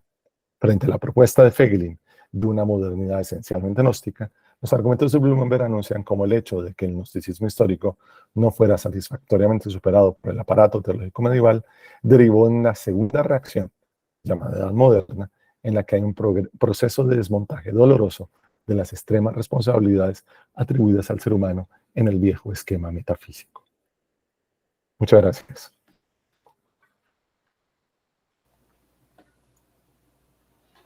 Profesor Enver, muchas gracias a usted por la ponencia, por las ideas que logró compartir en esta relación entre los dos autores. Seguramente pues, propiciará, como lo hemos venido notando, nuevas líneas de investigación y de indagación en la obra de Blumenberg.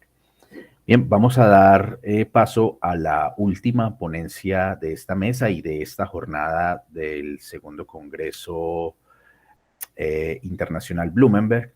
En esta oportunidad vamos a escuchar al profesor Antonio Rivera.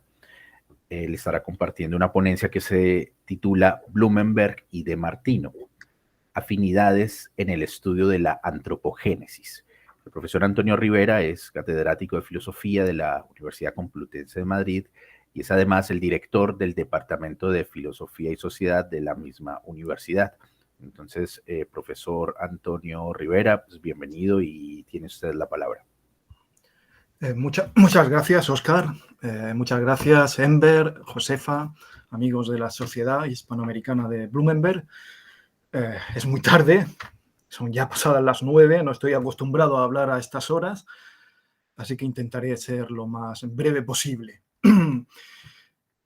Bueno, el tema que he elegido para este congreso es tratar las afinidades de Blumenberg con un autor, con un antropólogo, filósofo, que es mucho menos conocido, por lo menos en España, que es Ernesto de Martino.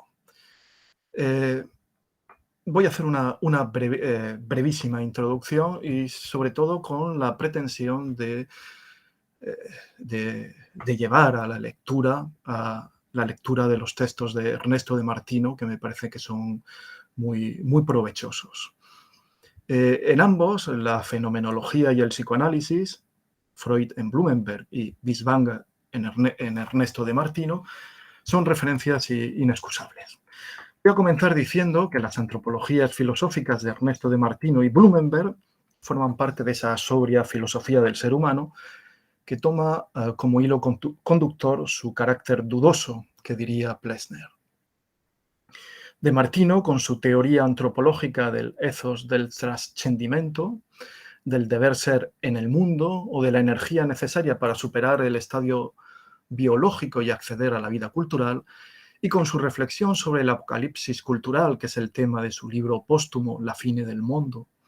Con todo ello pretende desmontar el consolador relato del progreso irreversible de la especie humana. La obra de Martino desmitifica ese horizonte metahistórico en el que desaparece el mal de la contingencia y la posibilidad de crisis de la presencia y de fracaso cultural. Se trata de una antropología que cuestiona el esquema de la maduración irreversible y constata la provisionalidad de nuestros éxitos y la amenaza siempre presente de regresión cultural. De Martino advierte que el ser humano está expuesto permanentemente al cambio y, por tanto, existe el riesgo de perder aquella potencia de decisión y elección que nos permite ingresar en el mundo, en la cultura.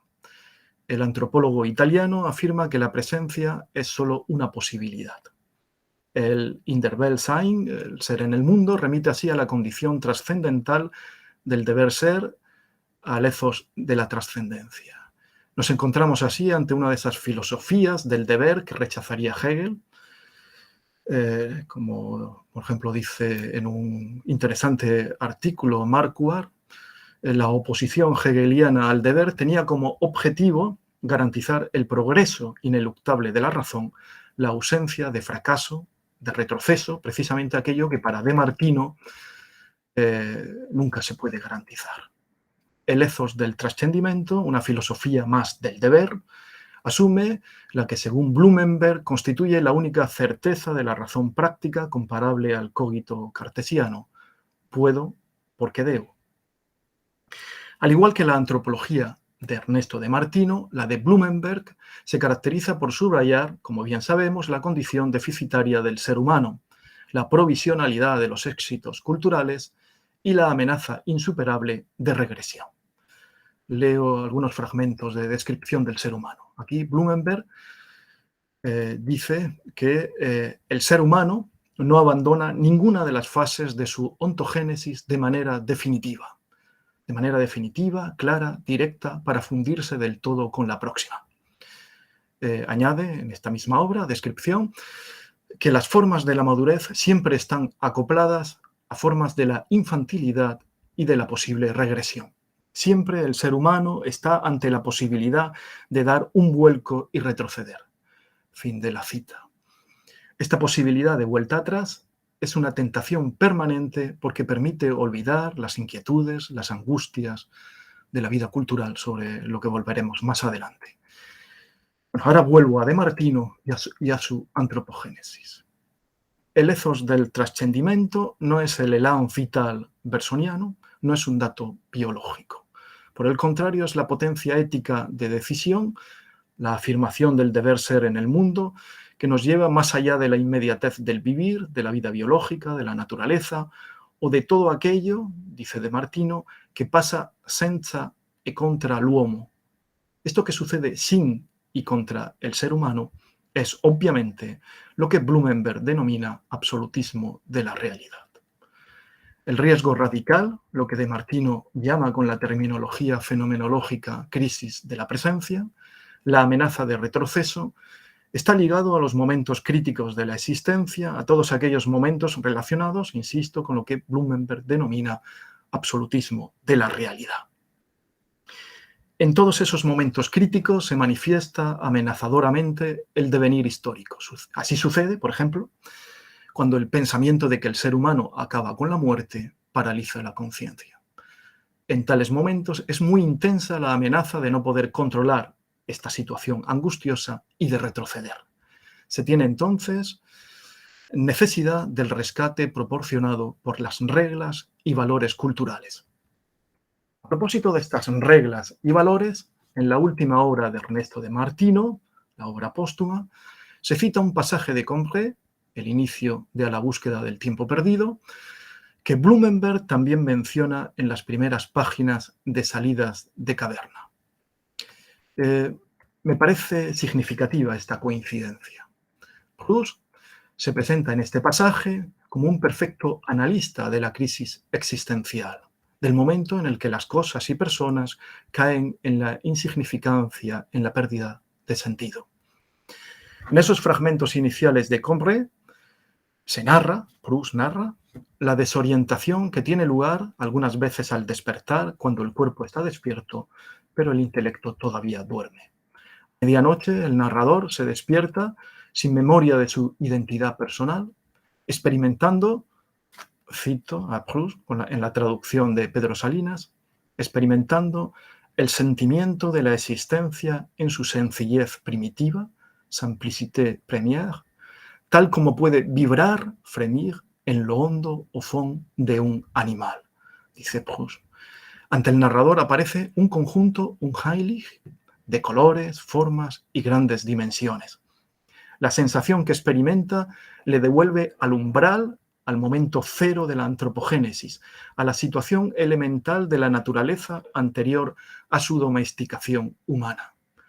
El narrador, que todavía no reconoce las cosas habituales, que todavía no se siente en casa, dice entonces que se halla más desnudo, cito, entre comillas, se halla más desnudo que el hombre de las cavernas. J'étais plus nu que l'homme de caverne.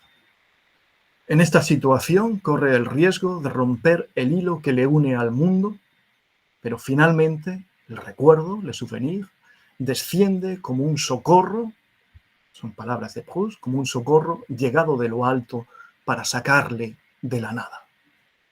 Es decir, Proust narra ahora el ascenso, la anábasis, que consiste en la fatigosa reconstrucción con el recuerdo de la relación con el mundo. Blumenberg comenta en Salidas de caverna el pasaje citado en estos términos, que cito, no es muy largo, cito enseguida. El mundo, dice Blumenberg, es lo que puede ser reconquistado. El de todos en vigilia, el individual en el recuerdo, que no es sino prevalecer la identidad frente a las irrupciones de discontinuidad, pérdida y olvido. Dejar que el tiempo perdido descanse en paz en sí mismo, no emprender esa búsqueda y no acabarla, significaría dar conformidad al sinsentido, el de no poder estar nunca seguro de habérselas con la realidad. La muerte, lo invisible, se llevaría la razón y tendría la última palabra, como la habría tenido el sueño en aquellos tempranos despertares de la vida, de no haber sido dominada la confusión del despertar. Hasta aquí Blumenberg. De Martino escribe algo parecido a Blumenberg. El esfuerzo, la energía necesaria para salir de la etapa natural o para superar la crisis de la presencia que puede devolver al ser humano a su etapa de infantilidad, o para hacer frente, como dice Blumenberg, a las irrupciones de discontinuidad, pérdida y olvido, el esfuerzo en suma para salir, diría Proust, de la ignorancia del despertar, l'ignorance du réveil, todo eso comienza con la emergencia de aquel primordial rememorar que desde el hombre de las cavernas ha permitido construir y mantener el mundo como algo obvio, familiar, utilizable. La narrativa proustiana ilustra, nos dice De Martino, y seguramente no lo negaría Blumenberg, ilustra que es necesario un fondo de familiaridad, domesticità, dice De Martino, para que el mundo sea patria cultural del ser humano, para que en él sea posible la libertad, para que la persona sea centro autónomo de decisión y acción y supere de este modo el sentimiento de ser movido por fuerzas extrañas e indeterminadas, lo cual genera, nos dice De Martino, experiencias de vacío y despersonalización. Ese fondo familiar y doméstico, de intimidad con el mundo, que sin embargo puede perderse, siempre puede perderse, está hecho de hábitos adquiridos por la humanidad en épocas anteriores. Según De Martino, el cuerpo humano encierra, custodia, memoria cósmica de comportamientos y relaciones que son transmitidas a través de la educación y de las instituciones. El individuo une de esta forma su biografía personal con la historia entera de la humanidad. Para De Martino, el sentimiento de normalidad, de obviedad, de sentirse en casa, ganz heimlich, encierra, leemos en La fine del mundo, también un mensaje social, un mensaje institucional de este tipo, que traduzco del italiano. Adelante, no estás solo, en tu camino te acompaña la obra de una infinidad de hombres vivos y muertos. Vayamos a la segunda parte, que va a ser más breve, seguramente, de esta introducción. Nos detenemos seguidamente en la tesis blumenbergiana del ser humano necesitado de consuelo, ya se ha hablado algo de esto anteriormente, y su conexión con el humanismo integral de martiniano. Blumenberg, en el libro póstumo de la descripción, ha explicado que el ser humano sufre por su contingencia, por la no obviedad de su existencia, por no poder existir ya de modo tan inmediato y sin fundamento como los animales. Precisamente aquello que hace posible al ser humano, la actio per distans, su facultad para distanciarse y enfrentarse objetivamente a la realidad, es también lo que más le hace sufrir, ya que es el único ser capaz de preguntar por qué algo y no más bien nada, y en consecuencia es capaz de plantearse el sentido y valor de su propia vida. Según Blumenberg, leemos en descripción, lo que atormenta al hombre no es tanto su inadaptación natural, cuanto la carencia elemental de razón de existir. Necesitamos, por tanto, consuelo porque nuestra existencia carece de fundamento, de razón de existir. La especie humana es la única a la cual puede resultar intolerable, nos dice Blumenberg, existir por la más pura de las casualidades. El ser humano desea ser querido. Aquí tendríamos que hablar también de la importancia del mito de Narciso, pero no tenemos tiempo. En descripción, dice enseguida Blumenberg que su primer deseo, el primer deseo de Blumenberg en este sentido, ser querido por la madre, queda defraudado con la, leo, temprana experiencia de no ser querido exclusivamente y de no ser el centro dominante de los intereses de la madre y de las inclinaciones de la totalidad del entorno. Fin de la cita. Madurar, crecer, es adquirir conciencia, como sabemos, de esa realidad dolorosa. Este dolor existencial hace comprensible el deseo, la tentación permanente a la que antes nos referíamos de volver al estado primigenio de falta de conciencia, dentro del cual olvidamos la insatisfacción que ocasiona reconocer la verdad de nuestra contingencia, de que somos más fruto de la casualidad que algo realmente querido por la naturaleza, los padres, Dios o la humanidad. La frase de Freud del malestar de la cultura, que Blumenberg cita en descripción, expresa perfectamente ese dolor existencial. La vida, tal como nos ha sido impuesta, es demasiado pesada para nosotros. Tal malestar no solo se debe a la experiencia de la Gran Guerra. Desde la antigüedad hasta el presente no se ha dejado de repetir algo semejante. El mismo Blumenberg menciona a Job, el patriarca judío, que maldice el día en que nació y la noche en que fue concebido. Blasfemia, el querer no haber nacido, que más tarde la tradición escolástica nos recuerda Blumenberg intentó, sin éxito, convertir en algo absurdo. La filosofía nunca impidió que siguiera pronunciándose la blasfemia. Una versión contemporánea de ella se puede encontrar, permítanme esta confesión, en las obras del magnífico e irónico escritor colombiano Fernando Vallejo, en concreto en el primero de sus mandamientos, que dice así: No te reproduzcas que no tienes derecho. Nadie te lo dio. No le hagas a otro el mal que te hicieron a ti, sacándote de la paz de la nada, a la que tarde o temprano tendrás que volver, comido por los gusanos o las llamas. Este es el primer mandamiento de Vallejo. Blumenberg, según Blumenberg, los medios con los que el ser humano obtiene consuelo por esta existencia sin fundamento son sobre todo de naturaleza retórica. El filósofo ha demostrado en varios textos que la retórica no solo es un arte de seducción demagógica, sino, como dice en descripción, también un arte que ha servido a lo largo de los tiempos para la asistencia espiritual y para provocar buen ánimo y alegría de vivir, aunque ello exija enmascarar las verdaderas razones de la miseria humana. Leemos en descripción del ser humano. Arte del enmascaramiento que convierte al ser humano, podríamos decir, en un ser barroco. Las reflexiones de Blumenberg apuntan a que productos culturales como el mito y la religión, o aún más sofisticados como la filosofía de la historia, son consuelos que nos hacen olvidar la verdad existencial. Inventamos mitos y religiones que nos convierten en el centro de la historia, y cuando estos discursos son retóricos dejan de cumplir su función, entonces la filosofía de la historia se encarga de que sea el mismo ser humano quien cumpla esta misión. La filosofía esconde así la historicidad esencial de nuestra especie cuando explica que el horizonte histórico tiene un final y que cuando éste sea alcanzado se pondrá felizmente término a la historia entendida como el tiempo en que el hombre debe hacer frente a la contingencia o al riesgo, diría de Martino, de no ser en ningún mundo posible.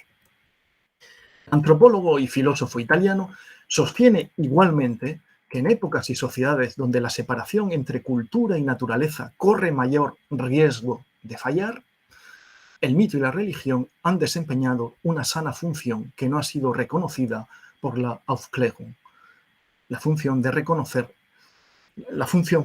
favorecer la acción comunitaria en el mundo y el desarrollo de la cultura y sus instituciones.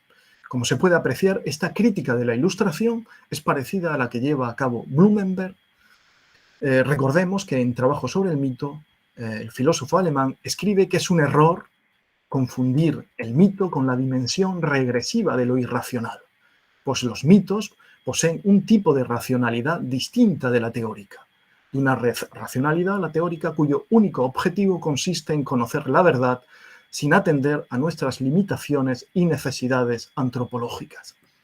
Si atendemos, en cambio, a la función y fin de la razón práctica, como hace Blumenberg cuando estudia la retórica en general y las metáforas absolutas en particular, podemos apreciar que también el mito ejerció una función saludable: eliminar el terror, la inquietud, la inseguridad provocados por el misterioso origen del mundo y del ser humano. Algo de esto también se ha dicho antes. El mito, mediante la nominación de lo indeterminado y extraño y mediante la invención de relatos, lleva a cabo la función de superar el temor y de extender la confianza en el mundo. Confianza necesaria para que el ser humano cree, levante instituciones culturales.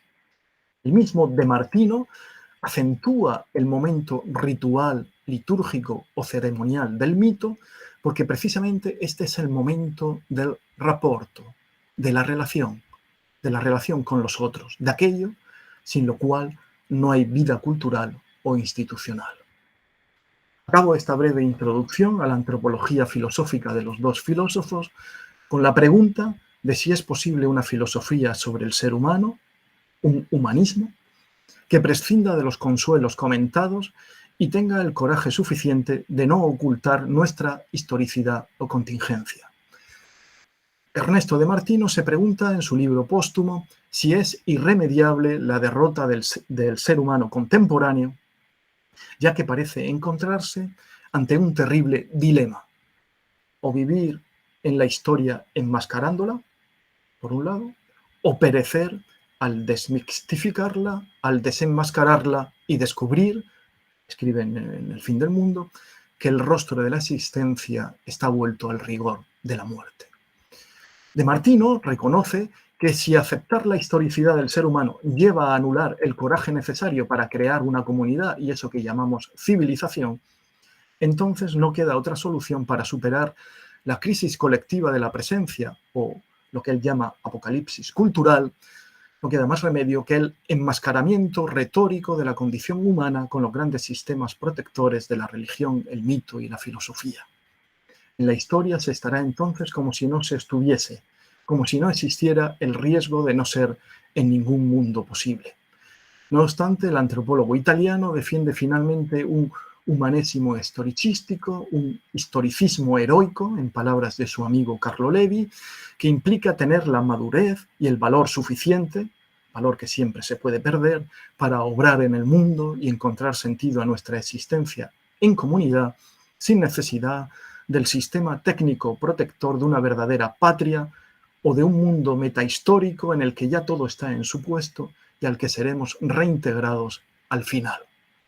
En cuanto a Blumenberg, y termino con esto, su posición de partida es la constatación de que desde hace tiempo carece de garantía metafísica el enunciado ser es preferible a no ser.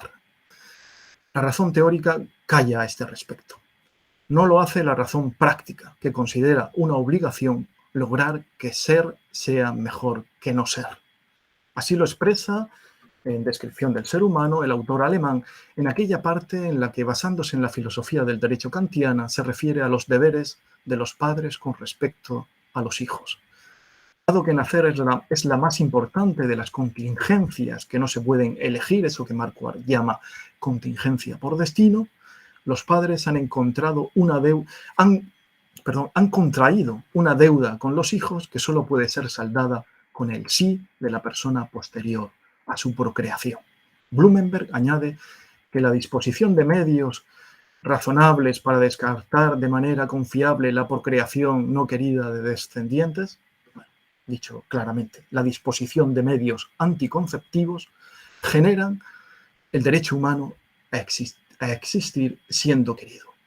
Se considera que la voluntad de los progenitores, el ser querido por los padres, hace posible la reconciliación del hijo con su propia existencia.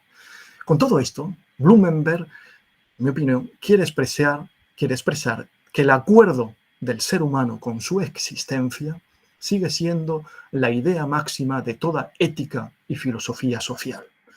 La obligación de conseguir que ser sea mejor que no ser es precisamente el significado último de la antropología de Ernesto de Martino sobre el ethos del trascendimento, sobre el in der Welt sein sollen, sobre el deber ser en el mundo, sobre la potencia ética de decisión que nos permite ir más allá de la inmediatez del vivir, de la vida natural o biológica, y superar todo aquello que pasa sin y contra el hombre, todo aquello que Blumenberg define como absolutismo de la realidad.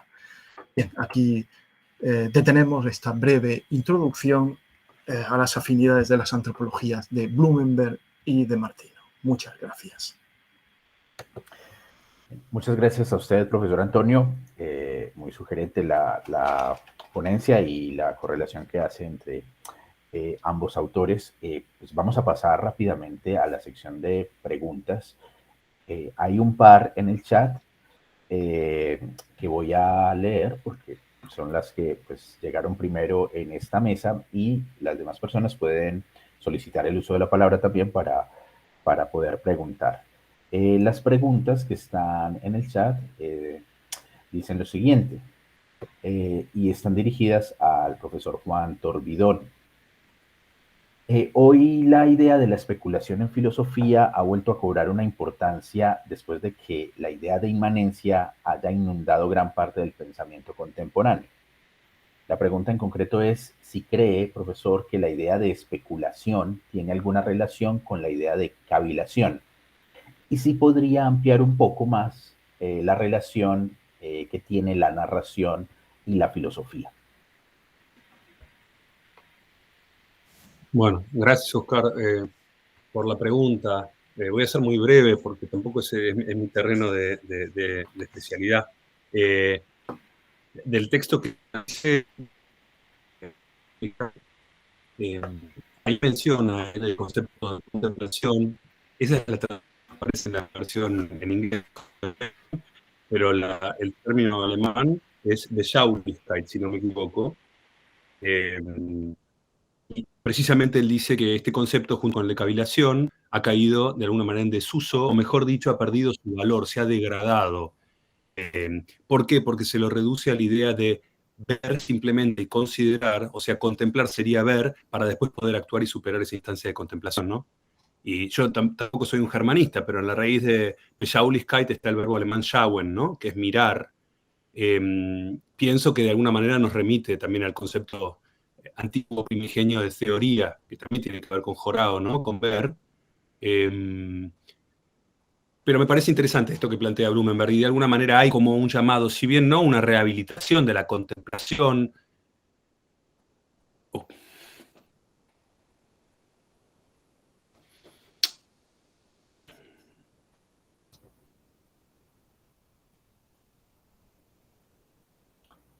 Parece que, no sé, yo no estoy escuchando al profesor.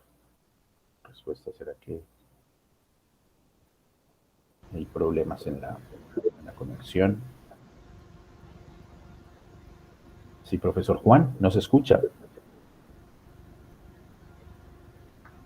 No. No, parece que no está. Bueno, sí, tienen problemas de conexión, indiscutiblemente. Ya esperaremos a que se sume para que concluya su respuesta. Mientras tanto, podemos dar paso a Daniel Rudy, que ha levantado la mano. Daniel. ¿Me escuchan? Sí. Bueno, en realidad más que una pregunta era solo una observación a Enver. Bueno, más que una observación para complementar la exposición. No sé si está al corriente, pero la interpretación, bueno, que yo he leído o la actualización del pensamiento de Vogel respecto a Blumenberg, precisamente yo la encontré en el libro de Latour sobre Gaia. Y justamente es muy interesante porque frente a la cuestión del antropoceno, que bueno, está muy de moda, lo que hace Latour en ese libro es rehabilitar el pensamiento de Vogel precisamente como una respuesta a Blumenberg, de manera un poco implícita, aunque sí menciona a Blumenberg por momentos, diciendo que finalmente la interpretación de la modernidad como movimiento gnóstico quedaría de alguna manera comprobada por la crisis ecológica actual. Entonces me parece muy interesante porque efectivamente se discutió mucho en los años 50, 60, pero en un contexto completamente distinto. Blumenberg incluso, bueno, en momentos empieza a mencionar la crisis ecológica, pero Latour ha hecho una rehabilitación muy interesante del pensamiento de Vogel a partir de la cuestión ecológica. Entonces me parece interesante como la actualidad que ha recobrado el pensamiento de Vogel precisamente en vista de las circunstancias que Blumenberg pues simplemente no contempló. Eso era todo. Bueno, muchas gracias, Daniel. Muchas gracias, lo voy a tener en cuenta. No conozco el texto, lo voy a mirar. No, Se me parece muy llama, interesante lo que bueno, acabas. creo que está traducido al inglés Facing Gaia y en francés es Face à Gaia. Es el libro sobre el nuevo el régimen climático. Es quizá el libro más famoso de Latour, o uno de los más famosos. Bueno, lo voy a mirar. Gracias. Sí. Bien, está de nuevo el profesor Juan en la sala, así que, profesor, si quiere concluir con su respuesta. Bueno, ha abandonado la sala otra vez. Qué lástima. Vamos a intentarlo una vez más si vuelve a ingresar. Por lo pronto, entonces, le damos la... Bueno, ahí volvió, profesor Juan. ¿Sí? ¿Nos escucha? Sí, los escucho, Oscar, y les pido disculpas a todos porque evidentemente mi Tranquilo. está de lo más inestable en este momento, así que quizás me quedo hablando solo y bueno, y me pierdo el diálogo con mis estimados colegas, los dos Antonios, y con Enver y contigo. Bueno, trato de retomar, hago un intento nuevamente. Estaba explicando que me parece interesante esto de pensar. No queda claro si Blumenberg está abrogando en favor de una contemplación que pudiera de alguna manera deshacer la tendencia inmanente de la modernidad, me parece que no, pero sí es cierto que atrás de estos conceptos, como decía, ¿no? Beschaulichkeit, el concepto de teoría, el concepto de cavilación, parece de alguna manera establecer un espacio para que esa idea de contemplación se pueda recomponer, o por lo menos uno podría partir de ahí, digamos, filosofando en el sentido en que lo decía Antonio Lastra, ya no haciendo filosofía académica, sino filosofando propiamente. Pienso yo que no habría objeción a recomponer la idea de la idea de contemplación, la idea de verdad objetiva, bueno, y toda esta discusión, ¿no?, que hoy están tomando estas corrientes, ¿no?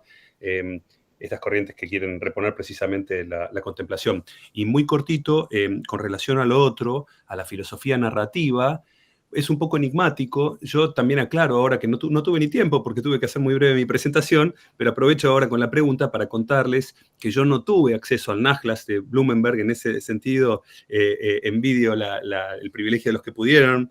Josefa, sé que no fue un placer estar ahí y me fascinaba cuando mostrabas esos archivos y esos ficheros, pero debe ser un trabajo sumamente arduo, como bien dijiste, aunque no creo que aburrido. Pero yo lo tomé de Rüdiger Ziel, ¿sí? El experto en Blumenberg, el autor de la biografía intelectual, y Rüdiger Ziel dice precisamente que entre las notas aparece esto de un arquetipo Urbild, ¿sí?, para la filosofía narrativa, lo cual es fascinante. Él conjetura, porque no sabe con precisión a qué se refiere Blumenberg, pero digamos, Ziel en su interpretación dice que esto podría ser un poco una revancha del mito, ¿no? Después de ser desplazado del lenguaje puramente conceptual de la filosofía, estaría esta idea que Blumenberg quiere retomar de la idea de narración, o por lo menos de una historia de la filosofía, dice él, Ziel, en la cual la filosofía se narra a sí misma, lo cual me parece sumamente interesante, ¿no? Y evidentemente esta vuelta a la fábula de Esopo y a su propia reescritura de las fábulas de Esopo, me parece que apunta en esta dirección, ¿no? De nuevo, tengo que aclarar que no soy un especialista en este campo, pero esa sería mi conjetura al respecto. Muy bien, profesor Juan, muchas gracias por la respuesta. Vamos ahora con el profesor Luis Durán, quien ha levantado la mano. Profesor. Hola, buenas noches a todos. Yo quería preguntarle a mi amigo, colega Antonio Lastra, ¿por qué cree él que... Se me escucha, ¿no? Se me escucha bien, ¿no? Sí, adelante. ¿Por qué cree él que Blumenberg lleva a cabo una lectura deficiente de Platón? Y también, en otro sentido, ¿por qué la vida filosófica que él propone como modelo, a partir de la lectura de Blumenberg, parece que es problemática? Si Blumenberg, si no se puede vivir con Blumenberg, como él dice respecto a Husserl, creo recordar, no, mejor dicho, él decía que se puede vivir con Husserl. Yo le preguntaría a Antonio, ¿se puede vivir con Blumenberg? Esas son mis preguntas para Antonio. Entre los estudiosos platónicos uno desconfía cuando alguien habla del mito de la caverna. Cuando alguien dice mito de la caverna, uno ya se pone en alerta porque la caverna no es un mito, es una alegoría. Esto es una precisión anecdótica, pero cuando uno encuentra en un erudito como Blumenberg un mito de la caverna, a veces uno piensa que se está hablando como Kant de oídas. No, yo creo que hay una... Vamos a ver, no es que haya leído mal a Platón, pero creo que simplemente se deja llevar de lo que es el platonismo. Y Leo Strauss decía que el platonismo es la huida del problema de Platón. Entrar en el problema de Platón es algo que creo que Blumenberg, que es un moderno a ultranza, es un buen kantiano en ese sentido, no ha hecho. Eso lleva a la segunda cuestión, si se puede llevar una vida filosófica, incluso por utilizar la respuesta del profesor Juan hace un momento. La vida platónica no es una vida de contemplación, es una vida de acción. La vida contemplativa es aristotélica, pero no es platónica. Y en este sentido, yo creo que lo que he dicho de Blumenberg es que su respuesta final, no lo sabemos, puesto que es un hombre que muere relativamente joven, no sabemos qué habría dicho, pero tenemos los documentos y están los documentos póstumos en Marbach. Pero si uno lee El tiempo de la vida, El tiempo del mundo, Salidas de caverna, los grandes libros que tenemos, Yo creo que finalmente Blumenberg está diciendo la filosofía no compensa lo que exige.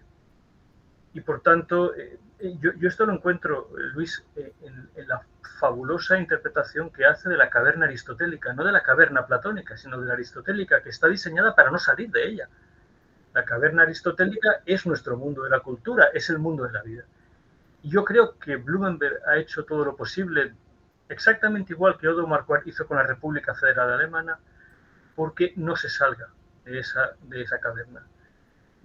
No está aconsejando una vuelta a la vida filosófica tal y como Platón la diseña. Esta es mi impresión.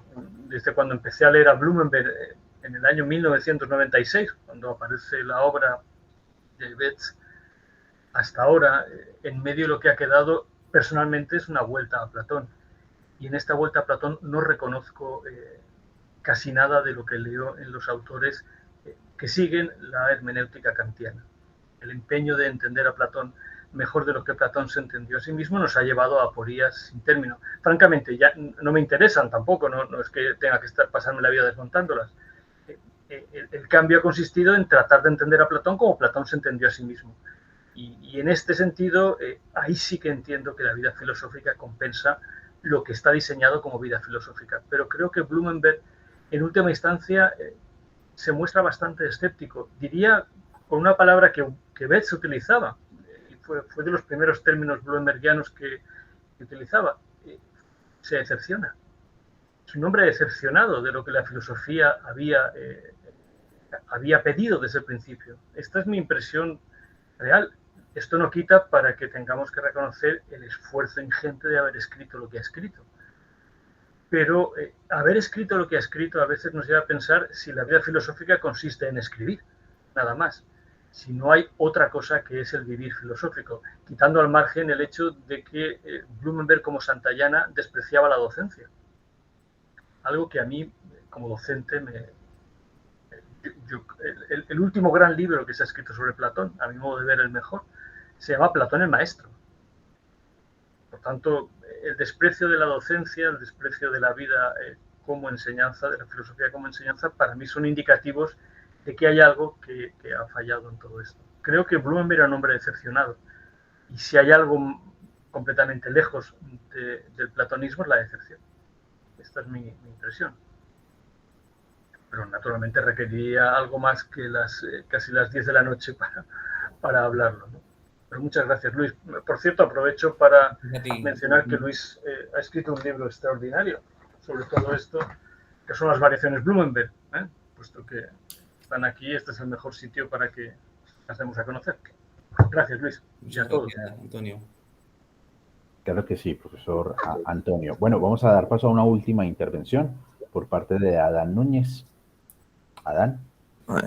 Sí, bueno, yo quiero hacer una pregunta al profesor Antonio, que habló justo sobre algo que yo estaba interesado en la mesa anterior de la consolación. Bueno, yo no conocía a este otro autor, es Ernesto Di Martino, se me hizo muy interesante,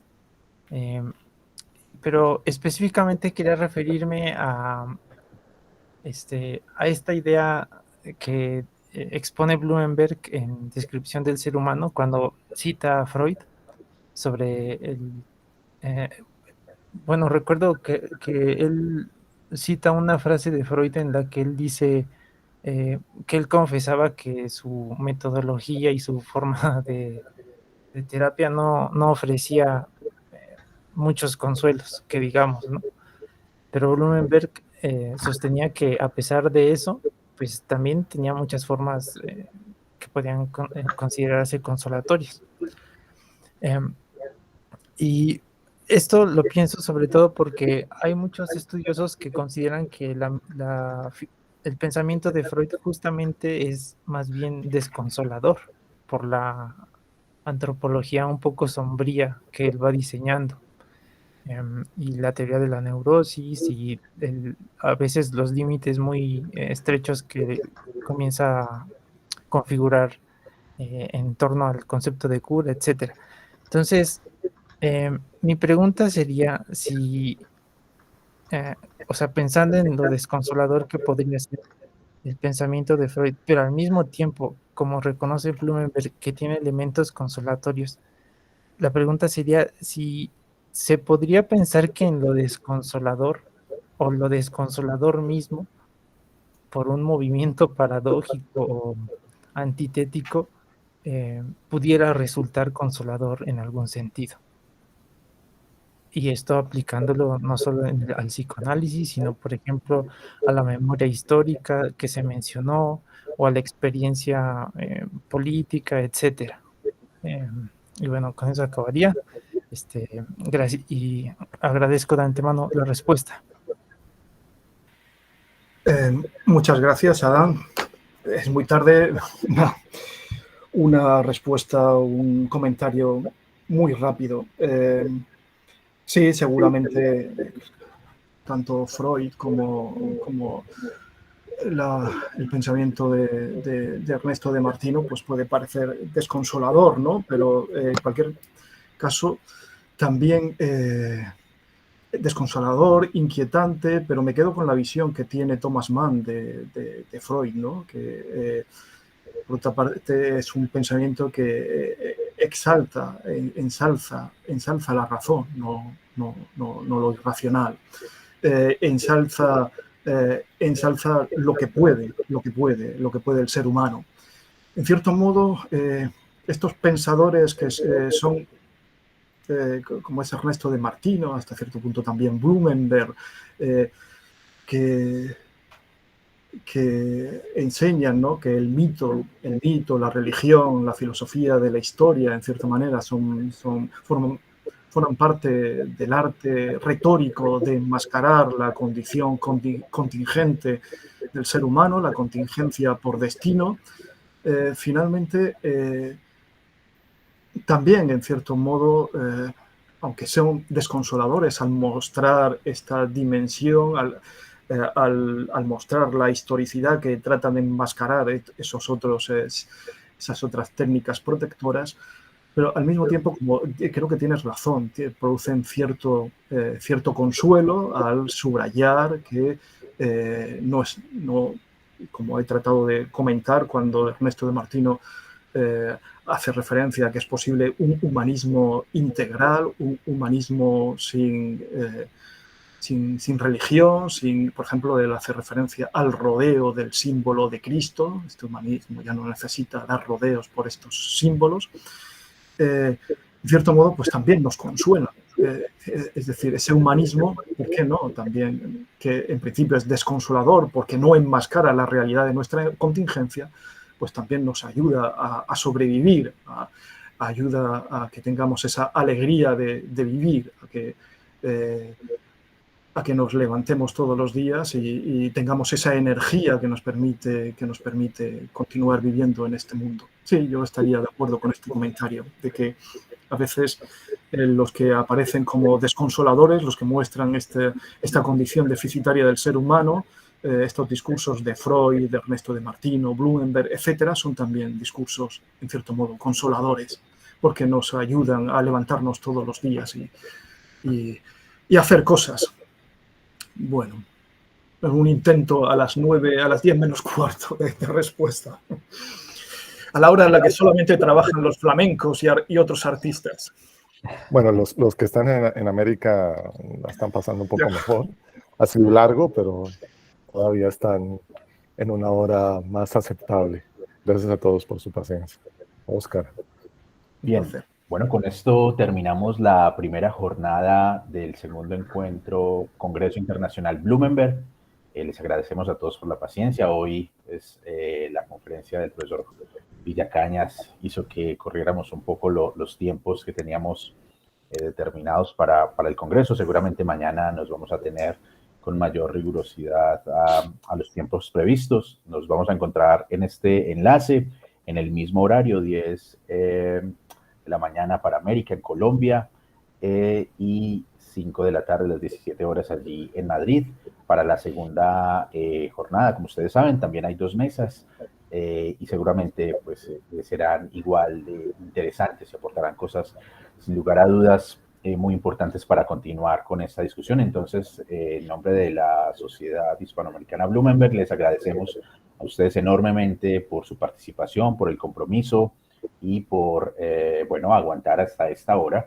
Ya, entonces, pues, mañana será una nueva jornada.